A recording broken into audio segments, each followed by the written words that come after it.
Moi, à l'ESSEC, je suis arrivé en 2010 dans le programme Grande École. Je voulais faire de la finance à l'époque. Du coup, je m'étais orienté vers le Finance Track. Ouais. J'avais fait des stages en finance, en M&A notamment. Voilà, et puis je me suis rendu compte que c'est pas vraiment ce que je voulais faire. Et donc à côté de ça, j'ai commencé à m'intéresser à tout ce qui est nouvelles technologies, analytique.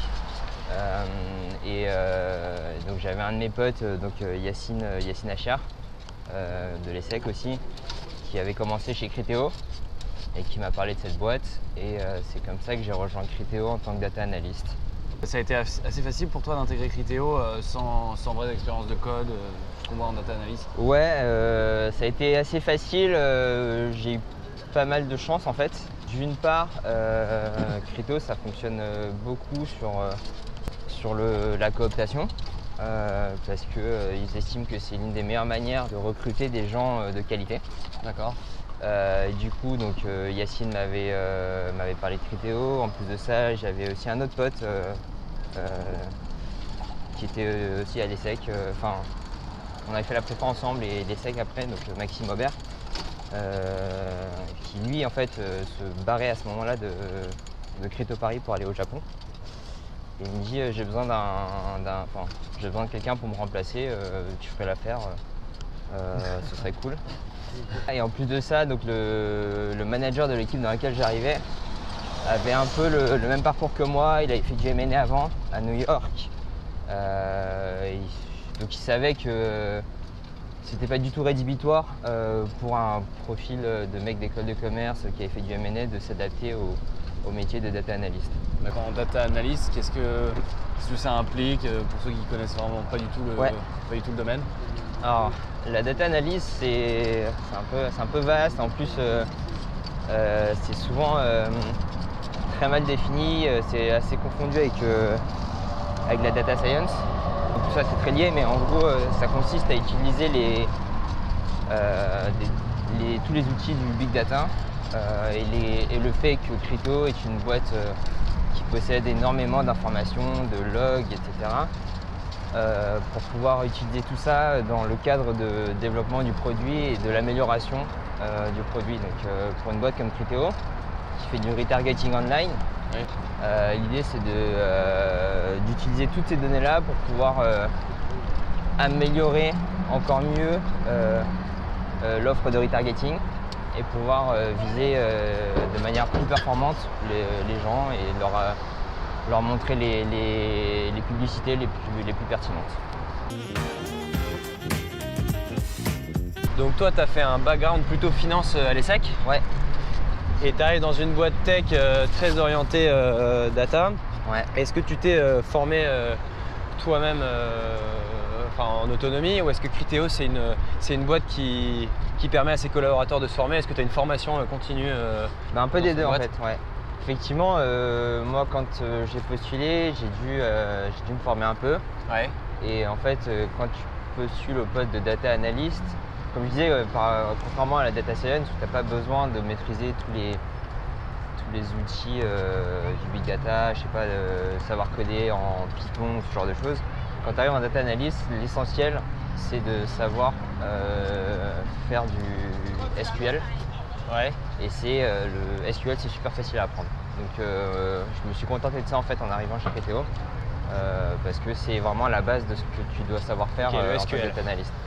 Et après, effectivement, à côté Criteo, l'avantage c'est qu'on t'offre vraiment la possibilité de te former en continu. Là en ce moment, il y a une initiative qui pousse en fait tout le monde à utiliser Python. D'accord. Et du coup, on nous offre des formations pour pouvoir se former en Python. Ouais.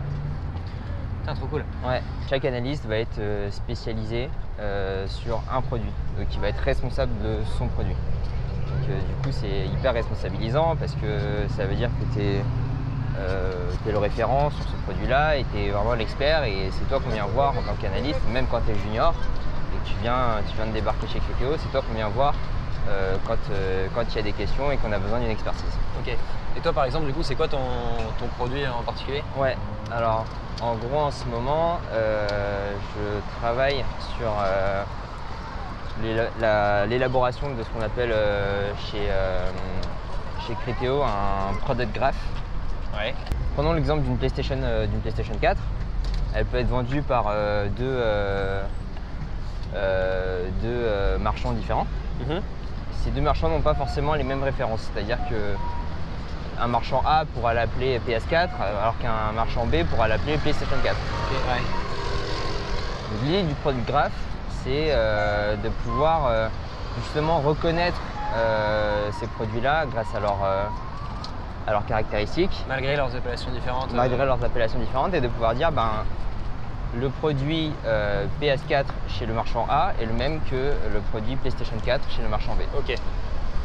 À côté de ça, il y a aussi toute une partie de machine learning qui consiste en fait à essayer de prédire les informations manquantes des catalogues des marchands. Donc, prenons l'exemple d'un marchand qui nous dit moi mon produit c'est la PS4, mais dans la colonne spécifications techniques, par exemple je sais pas, sur la taille du disque dur, il n'a pas précisé si c'était une 500 Go ou une 1 Tera. Ouais. Nous on va essayer de le prédire, ce truc-là. D'accord, ok. Pour revenir encore plus loin là, du coup, à ta scolarité à l'ESSEC, qu'est-ce que tu as fait, des assos, un parcours particulier? Franchement non, pas de parcours particulier.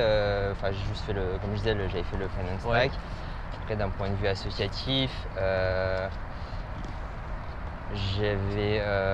donc en gros avec des potes on a contribué à la création de Essai Kebab. Ah d'accord. Ça nous a pris pas mal de temps. C'était du bonheur, hein. Ouais. C'était entre potes, c'était à la cool. Là pour repasser à San Francisco, qu'est-ce qui te fait kiffer ici dans ta vie de tous les jours quoi? En fait je kiffe le mode de vie et le rythme de vie. Il fait beau quand même la plupart du temps comme on peut le voir là. Il y a un côté très outdoor qui est vraiment ouf. Le week-end vraiment c'est la folie, tu peux faire 1000 trucs à proximité. T'as la montagne avec Tahoe, t'as la forêt avec Yosemite, t'as la plage et le surf en allant vers Santa Cruz.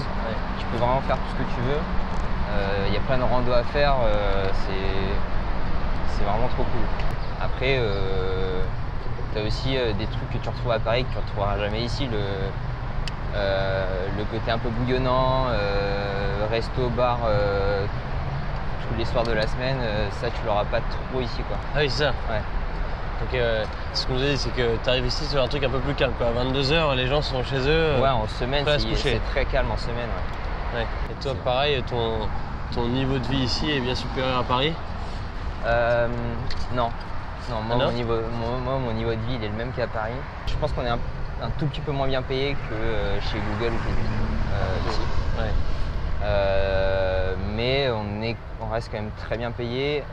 Après, je dirais pas que mon niveau de vie est supérieur à celui de Paris parce que la vie est très chère ici. Ouais. Les loyers sont monstrueux. Ouais, c'est ça, c'est $2000 pour une chambre quoi. Ouais, c'est ça. Un coloc. C'est ça. Ah ouais, c'est un bon 2 fois Paris, 2 fois et demi. Voilà, exactement. La bouffe c'est pareil. Hein. Quand on voit la crêpe au Nutella à $8, nous on a juste envie c'est de pleurer. Hein. Tout est 2 fois plus cher, donc même si t'es payé 2 fois plus cher, du coup tu vis pas 2 fois mieux quoi. Là c'est quoi le programme pour toi ce soir, demain comme c'est off?